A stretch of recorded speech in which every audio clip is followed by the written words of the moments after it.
Bonjour à tous, je suis Kylian Marlier, votre trader formateur. Bienvenue dans cette vidéo dans laquelle on va voir ensemble comment trader le DAX 30 étape par étape. Je vous partage mon écran, on perd pas de temps. Je suis évidemment sur le DAX 30 en D1 parce que c'est la première étape. Vous devez comprendre quelle est l'unité de temps que vous allez choisir en fonction évidemment de quelle stratégie vous voulez adopter. Ici, en commençant par le D1, je suis plutôt sur une stratégie de day trading. Pourquoi? Parce que j'ai besoin d'une vision au jour le jour. Vu que je fais du day trading, chaque jour est différent. Donc je vais commencer en D1. Si par contre vous faites du swing trading, donc là vous allez regarder à la semaine, semaine après semaine. Donc vous allez regarder plutôt en W1. Si vous voulez faire de l'intraday, donc l'intraday je le rappelle, pour les gens qui se demandent encore c'est quoi la différence entre l'intraday et le day trading. Day trading c'est toute la journée, l'intraday ça va être une matinée ou alors une après-midi, mais pas la journée entière. Et donc étant donné que vous allez regarder uniquement le matin ou alors mettre une position que durant l'après-midi ou que durant le soir, vous allez au final vous positionner 4 heures en règle générale.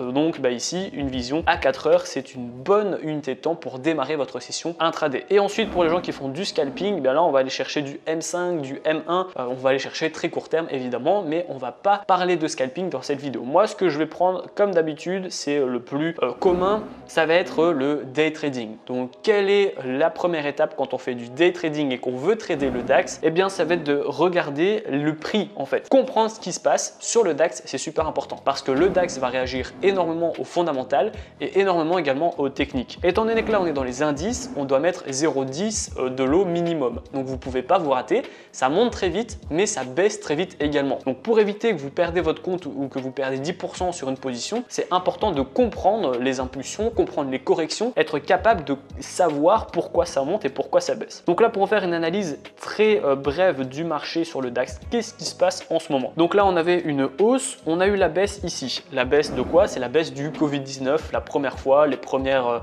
pandémies, premier confinement, etc. Donc là, on a évidemment la baisse. Baisse qui a été très rapidement, je vais dire, ravalée en fait. C'est même anormal. On a quand même eu un essoufflement, mais ça a remonté. On a fait des plus hauts, on continue de faire des plus hauts.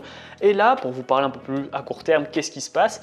Eh bien, actuellement, on a une énorme baisse à cause du conflit avec la Russie et l'Ukraine. C'est la guerre en Ukraine. Donc évidemment, ça va avoir des impacts sur l'Europe, on le voit déjà et vous le voyez déjà sur les prix du pétrole par exemple. Pour faire votre plein, c'est déjà de plus en plus cher. Voilà, il n'y a pas que le pétrole qui est impacté, il y a également les indices parce que c'est toute l'économie. Étant donné que l'Europe va mettre des bâtons dans les roues à la Russie et vice versa, eh bien l'économie va être impactée. Donc c'est important de comprendre pourquoi ça baisse pour justement pouvoir après travailler en se disant je ne suis pas contre la tendance ou je ne suis pas contre le cours du marché. Donc première indication, comprendre ce qui se passe. Ensuite, une fois qu'on comprend ce qui se passe, donc là que je sais que c'est baissier et que je comprends pourquoi c'est baissier, je vais devoir utiliser des supports, des résistances pour justement pouvoir m'appuyer sur des points spéciaux, pour pouvoir m'appuyer sur des rebonds, des percées, des cassures. Il me faut quand même de la matière pour pouvoir trader ce fameux DAX. Je ne peux pas mettre une position maintenant au pif. Donc là, je vais tracer un support et une résistance, mais ça va être la support et la résistance du jour. Ça, c'est super important de faire ça, c'est trop souvent négligé par les débutants, mais sachez qu'en traçant votre support et votre résistance du jour en D1, eh bien c'est limite déjà votre take profit en H1 lorsque vous allez vouloir vous positionner. Donc là, qu'est-ce que je vais faire? Je vais mettre mon support. Le support, je vais arriver ici, clac, un support horizontal. Je vais baisser un petit peu, je vois que j'en ai un ici. Voilà, ça a été d'ailleurs la base de la bougie, on a des difficultés à la casser et quand je reviens dans le passé, on voit qu'on a rebondi plusieurs fois sur ces prix. Je vais essayer d'être un tout petit peu plus précis. Voilà, j'essaie d'être précis comme ça, là j'ai mon support. Ensuite, j'ai besoin de ma résistance. Donc ma résistance, j'en ai une qui est ici. C'est justement le rebond sur les prix passés, ça a été également une résistance. Là, actuellement, alors je vous parle, c'est une résistance, donc je vais m'arrêter là. J'ai mon support, j'ai ma résistance. Vu que mes prix sont actuellement en train de tenter une résistance, je peux mettre éventuellement une seconde résistance qui est juste ici, résistance, support, support, et donc là ça fait office de résistance. Je m'arrête là. C'est important de s'arrêter là parce que d'office, je sais que vous qui voyez cette vidéo, vous savez tracer des supports et vous savez tracer des résistances. Mais c'est pas ce que je vais vraiment vous demander. En mettant par exemple une résistance ici, oui très bien, je vous applaudis, c'est une résistance, mais ça va pas nous servir à grand chose de placer cette résistance. Ça va servir même à rien à part mettre du désordre dans notre graphique. Jamais au grand jamais, en une seule bougie, on va toucher cette résistance. Et pour le savoir, pour ça, que vous sachiez si vous tracez des bons supports et des bonnes résistances, du moins des supports et des résistances qui sont atteignables, regardez plus ou moins une bougie moyenne en D1. Donc là, on est par exemple sur 360 pips. Là, on est sur 399, on va dire 400. Là, on est sur 350. Voilà, on va prendre la moyenne basse qui est de 350 pips par jour. Et là, si vous mettez votre take profit plus ou moins sur cette résistance-là, on est à 1600 pips. Donc, il faudra évidemment plusieurs bougies pour toucher ce genre de take profit-là. Alors que si je mets ma résistance ici, eh bien, on voit qu'on est à 280. C'est donc tout à fait possible de toucher cette résistance au cours d'une même journée. À l'heure où je vous parle, il est midi ici à Dubaï, donc ça fait 9h40 en Europe. Donc c'est l'ouverture des marchés. Il y a de fortes chances qu'on puisse toucher justement ces prix. Alors avant, c'était moins volatile, évidemment, mais on s'en fout qu'avant c'était moins volatile. Nous, ce qui nous intéresse, c'est maintenant. C'est concrètement qu'est-ce qui se passe en termes de volume, qu'est-ce qui est possible d'aller chercher et qu'est-ce qui est possible de justement mettre en termes de tes profits, de stop loss, etc. Donc là, j'ai déjà fait un gros boulot. J'ai réussi à trier ce qui est important et ce qui n'est pas important dans ma journée et je sais justement quels sont les points sur lesquels je vais devoir faire attention. J'ai donc regardé ce qui se passe, j'ai évalué la tendance, j'ai mis mes supports et mes résistances, je peux donc passer en H4. Je vais mettre ici un H4 et là qu'est-ce que je vois? Le H4 va m'aider à plusieurs façons. En fait, il va m'aider d'abord à mettre des supports et des résistances que j'aurais pas vu, que j'aurais omis. Vu qu'on est en D1 et qu'on passe en H4, on va avoir 6 fois plus de détails. Donc évidemment, en ayant 6 fois plus de détails, eh bien, je vais avoir des supports et des résistances que je n'ai pas forcément vu en D1, mais que je peux tracer en H4. Là, pour le coup, j'en vois pas vraiment de supports et de résistances qui pourraient m'être utiles, donc je vais pas le faire. Mais c'est possible que vous voyez eh bien, une figure ou un rebond que vous n'avez pas forcément vu en D1 et du coup, ça va vous aider en H4. Ensuite, H4 doit m'aider à savoir si c'est intéressant ou pas de faire quelque chose avec le DAX aujourd'hui. H4 me dit qu'évidemment ça va être très intéressant aujourd'hui de travailler sur le DAX 30. Pourquoi? Parce que j'ai déjà en fait ma condition c'est ici, ça va être ma résistance. Là en H4, j'ai même pas besoin d'indicateurs pour le moment, même si je vais les utiliser après pour vous expliquer encore comment trader le DAX. Mais là j'ai ma résistance. Je vois qu'on a échoué ici il y a quelques jours, et là, enfin il y a quelques heures pardon, et là je vois qu'on est en train de la retester. Donc quel est mon scénario? Eh bien les prix me le donnent en fait. Scénario 1, on casse et on clôture par le haut cette résistance, donc on va pouvoir avoir un achat et on va aller chercher ce take profit ici qui équivaut à la résistance. Donc là je pourrais être éventuellement peut-être un peu plus précis et mettre cette résistance ici, voilà. Vu que là je passe encore une fois de D1 à H4, je vais avoir plus de bougies, donc je pourrais être plus précis sur mes take profits, mes stop loss, mes supports, mes résistances, etc. Donc là je vais avoir ce scénario 1 ici. Mon scénario 2 c'est quoi? Les prix vont tenter justement de casser, mais vont échouer. On va avoir un échec de cassure et donc qu'est-ce qu'on a après un échec? On a un repli, exactement comme on l'a eu ici. Donc qui dit repli dit baisse et là on va aller baisser et les vendeurs vont se positionner en masse pour aller chercher ce take profit à la vente. Donc là, j'ai mes deux scénarios, mon scénario à l'achat, mon scénario à la vente. Maintenant, en H4, je dois comprendre qu'est-ce qui est le plus intéressant pour moi. Là, je vois que vu que je suis sur un rebond technique, c'est quand même plus intéressant pour moi de mettre un achat que de mettre une vente. Parce que même si la tendance à long terme elle est vendeuse, là pour le moment ça fait quand même pas mal de temps que c'est vendeur et qu'on est peut-être sur une phase de correction et qu'après on aura une impulsion vendeuse, maintenant pour le moment le rebond a l'air quand même de bien continuer. Donc si on casse ici, je ne dois pas hésiter à pouvoir acheter et si par contre on est à un échec là, ben voilà, c'est même pas de l'hésitation, c'est juste une vente en tendance baissière, donc il n'y a pas beaucoup de questions à se poser. Je vais mettre d'abord en H4 des indicateurs. C'est là où vous pouvez commencer à les mettre. Qu'est-ce qu'ils vous donnent, qu'est-ce qui va être intéressant, etc. Je le rappelle, sur les indicateurs, quand on va travailler le DAX 30, on doit être très tranché. Vous prenez un indicateur, vous prenez l'information et vous le jetez entre guillemets. Donc là, par exemple, j'aimerais bien prendre ce que va me donner le RSI. J'ai envie d'écouter le RSI, je vais mettre ici le RSI en 14 périodes, je l'applique. Qu'est-ce que me dit le RSI? Le RSI me dit déjà qu'on est au-dessus des 50. Donc le RSI, enfin je vais être précis, mais voilà, là je suis sur les 49,9. Donc si je suis sur les 50, on est au-dessus dans tous les cas. Donc le RSI me dit que maintenant on repart sur une dynamique haussière. D'accord, j'ai pris l'information du RSI, je peux couper mon RSI parce que je sais qu'il me dit d'acheter. Maintenant, je vais prendre un autre indicateur. Je vais prendre les EMA ici et je vais prendre les SMA juste ici. Donc EMA et SMA, ce sont les moyennes mobiles pour rappel. Et là, eh bien, on est au-dessus de la moyenne mobile à court terme et on est au-dessus également de la moyenne mobile à long terme. Donc, les moyennes mobiles me disent d'acheter. D'accord, je prends l'information, je les jette. Un dernier indicateur que je pourrais utiliser, par exemple, ce sont les stochastiques que vous connaissez, que je vous ai déjà fait souvent des vidéos. Les stochastiques, qu'est-ce qu'ils me disent? Bon, voilà, ils me disent rien d'extraordinaire, on n'a pas vraiment une belle boucle comme on pourrait l'avoir ici ou ici, donc c'est plutôt haussier, mais on n'a pas vraiment de signal de retournement sur le stochastique. Ok, je jette. Donc là, qu'est-ce qu'on va avoir? On va avoir le RSI qui me dit que ça va être acheteur. On va avoir les moyennes mobiles qui vont me dire d'acheter. Le stochastique est relativement neutre. Et moi, qu'est-ce que je vais penser? Ben moi, comme je vous ai dit, j'ai quand même plutôt envie de suivre le petit rebond technique, donc plutôt d'être acheteur. Donc là, je vais avoir trois indications qui me disent d'acheter. Et pour le moment, pas vraiment d'indication qui me dit de vendre. La seule indication qui pourrait me dire de vendre, ce serait justement qu'on ne parvienne pas à casser par le haut la résistance. Donc j'ai fait mon travail en H4. Je sais que c'est intéressant de trader le DAX à l'heure actuelle, pour toutes les raisons que je vous ai citées. Donc je vais pouvoir aller passer en H1 et continuer mon analyse. Je suis donc en H1.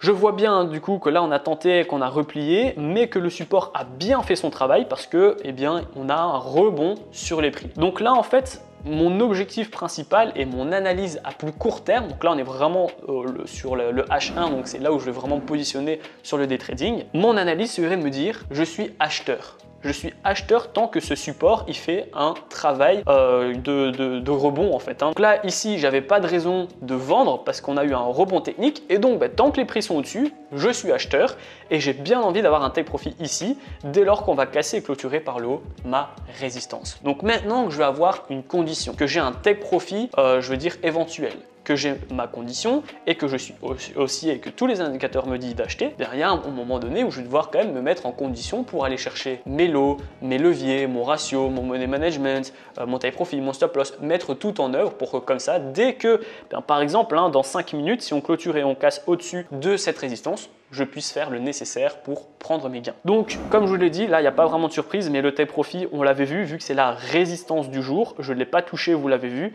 ça devient directement le take profit parce que les acheteurs, je ne suis pas le seul qui fait du trading, tous les acheteurs ont plus ou moins les mêmes objectifs, les gens qui font du day trading, ça va toujours être des résistances. Et donc là, le take profit, il clignote limite, ça va être vraiment ici le niveau à aller chercher pour les acheteurs. Maintenant, je vais mettre ici en jaune parce que ça va être mon point d'entrée éventuel. Si on casse par le haut, je vais pouvoir acheter, donc ça va être mon point d'entrée. Maintenant, je vais trouver un stop loss. Le stop loss, attention.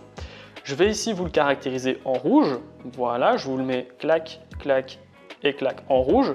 Je ne peux pas me le permettre de le mettre ici. Pourquoi? Parce que je vais vous montrer pourquoi, vous allez comprendre. Si j'ai un take profit qui est touché, je vais aller chercher plus ou moins 370 pips. Par contre, si on touche mon stop loss, je vais aller chercher 400 pips de perte. Donc là, je suis sur un ratio qui est mauvais. On n'est même pas sur du 1-1. Donc, mon stop loss est beaucoup trop bas. Je risque autant que ce que je peux chercher. Il ne faut pas aller sur une stratégie comme ça. Je vous ai déjà créé et montré un tableau avec combien de trades vous devez gagner, avec combien de ratios pour savoir si vous êtes rentable ou non. Et je vous la mettrai ici. Maintenant, le problème, c'est que je suis acheteur tant qu'on est au-dessus de ce support. Mais ça ne veut pas dire que je ne peux pas mettre mon stop loss au-dessus. Par exemple, vu que mes prix seront plus ou moins ici en fait, rien ne m'empêche de mettre un stop loss déjà ici. Je vais vous faire une petite simulation, comme ça sera plus facile pour vous, pour votre imagination. Voilà, bon, on imagine que c'est comme ça. Je vais mettre la transparence comme ça. Voilà, on imagine que c'est une bougie qui est haussière et qui arrive ici. D'accord? Là, on a cassé et clôturé par le haut ma résistance. Donc, je vais pouvoir me positionner ici. Mais du coup, si on touche mon stop loss que je mets là, ça voudra dire qu'on aura cassé par le bas ma résistance qui devient un support et qu'on aura ravalé le travail des acheteurs. Donc si on touche mon stop loss, ici, ça voudra dire que les acheteurs ont échoué et que les vendeurs ont repris la main. Donc, si on touche mon stop loss, je ne suis plus vraiment censé être du même avis. Je suis plutôt baissier jusqu'à ce qu'on y aille ici et quand on sera ici, on verra pour la suite. Et ça, c'est bien. Votre stop loss, quand vous voulez trader le DAX 30, s'il est touché et que vous pensez la même chose, c'est que votre stop loss a été mal mis. Votre stop loss doit vraiment être mis de façon à ce que s'il soit touché, vous pensez plus du tout la même chose qu'avant de mettre votre position. Donc là, j'ai un take profit qui est ici. Je vais avoir un stop loss qui est ici. Je vais donc aller chercher le ratio. Donc là, je ne calcule pas évidemment sur cette résistance-ci, mais sur, on va dire, ma bougie imaginaire, pour voir un peu en termes de stop loss où on serait. Donc j'essaie d'être précis. 48, voilà, on est là. Donc je serai à 150 pips de perte. Et là, j'essaie d'être précis aussi. Hop, on sera à 314 pips à la hausse de gain. Donc là, je suis sur un ratio de 1. C'est déjà un ratio beaucoup plus intéressant. Donc je vais pouvoir couper ici ma bougie imaginaire et je vais pouvoir soit mettre un ordre en attente, c'est pas forcément ce que je vous recommande, j'ai déjà fait des vidéos là-dessus pour les ordres en attente, il y a quand même des inconvénients. Par contre, moi ce qui m'intéresse, c'est que dans 2 minutes 20 en fait, je puisse me dire ok, j'achète ou je vends. S'il ne se passe rien parce que les prix continuent en fait de clôturer en dessous, eh bien je vais attendre, d'accord? Et si eh bien, à la force de clôturer en dessous, je vais avoir une bougie baissière qui va vraiment manger, eh bien je serai vendeur. Par contre, s'il ne se passe rien et qu'on est toujours en train de travailler sur la résistance, eh bien, je ne me positionne pas et je vais juste attendre devant mon écran. Donc là par exemple, pour vous imaginer un petit peu ce que je vous ai donné, en cas de baisse, ce serait comme ça. Donc là, je pourrais vraiment mettre une position à la vente si ma bougie elle est rouge, elle est comme ça, donc elle vient manger le travail des acheteurs, donc on appelle ça un signal d'engouffrement, c'est une figure chartiste, hein. Et là on montre vraiment l'échec sur la tentative de cassure par le haut de la résistance. Donc si j'ai une bougie comme ça, à ce moment là c'est intéressant pour moi de prendre mon take-profit, de le mettre ici, de prendre mon stop loss et de le mettre ici. Voilà. Et là, je vais avoir un ratio en fonction de si la bougie elle est comme ça ou elle est comme ça. On verra évidemment quelle est la meilleure position à adopter.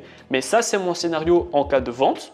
Ce serait un scénario où on n'arrive pas à casser par le haut la résistance.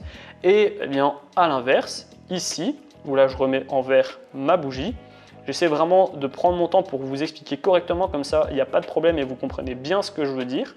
Voilà, ma résistance, elle était, je l'ai perdue, voilà, elle était là. Ici, hop. Voilà, là j'ai ma résistance et là j'ai mon scénario à la hausse. Ce serait du coup en cas de cassure et de clôture par le haut de ma résistance. Il reste 45 secondes, je ne vais pas meubler, je fais juste une petite coupure et je vous reprends dans 45 secondes pour vous expliquer la suite. Voilà, on se retrouve du coup quelques secondes plus tard, donc on va bien zoomer pour bien comprendre et là on voit qu'on a un échec. Donc les prix n'ont pas réussi avec cette bougie en H1 à casser par le haut la résistance. Donc là qu'est-ce qui se passe? Eh bien, je vais attendre cette bougie. Si on la casse par le haut, je vais me positionner à l'achat. Si on a un échec et que du coup, comme je vous ai expliqué, c'est une bougie rouge qui ravale cette bougie verte, je positionne à la vente. Mais là, cette bougie, il y a très forte chance que je me positionne parce que la bougie, elle est vraiment sur la résistance. Donc même si elle augmente de quelques pips, eh bien, elle va casser. Et si elle va à la baisse, eh bien, ça sera du coup un échec. Donc il y a de fortes chances que je me positionne à la fin de cette bougie avec les take profits que je vous ai donnés et les stop loss que je vous ai donnés. Voilà le Kylian du futur encore une fois pour vous montrer le résultat du DAX 30. Donc on a vu cassure et clôture par le haut de la résistance à 13 346. Du coup, j'ai mon take profit et j'ai mon stop loss qui est ici. Et là, on voit que la tendance est à la hausse. Donc tout ce que je vous ai expliqué depuis le début avec mon analyse, eh bien, elle vient se vérifier parce que là, on a une cassure et une clôture. Donc on peut acheter en tendance haussière. La vidéo est terminée, j'espère qu'elle vous a plu. Je ferai également une vidéo pour vous montrer comment trader l'US 500, donc le S&P 500, au cas où il y a des gens qui préfèrent le marché américain au marché européen. Donc dites-moi en commentaire si vous avez des méthodes spécifiques pour trader le DAX 30. Je serai ravi d'avoir votre retour dans l'espace commentaire. Si vous avez encore des difficultés avec le trading, pas de panique, vous allez retrouver dans la description, c'est le tout premier lien, ma formation offerte afin de faire vos premiers pas et vos premiers gains dans le monde du trading. Dans la première vidéo, on va voir ensemble des plateformes ergonomiques pour le trading. Ensuite, on va voir des indicateurs qui vont vous dire quand acheter, quand vendre, quand couper votre position. Je vais également vous donner des stratégies qui sont toutes faites que vous allez pouvoir utiliser et modifier en fonction de votre profil d'investisseur. Je vais vous montrer comment j'ai fait mes premiers 1000 € par mois en trading pour que vous puissiez copier-coller mon plan. Et enfin, on va faire un cours sur les take profits, sur les stop loss afin que vous soyez un trader qui dure dans le temps. La vidéo est terminée, j'espère qu'elle vous a plu. Si c'est le cas, n'hésitez pas à la liker, à la partager, surtout abonnez-vous. Moi, je vous dis à très bientôt pour les prochaines vidéos.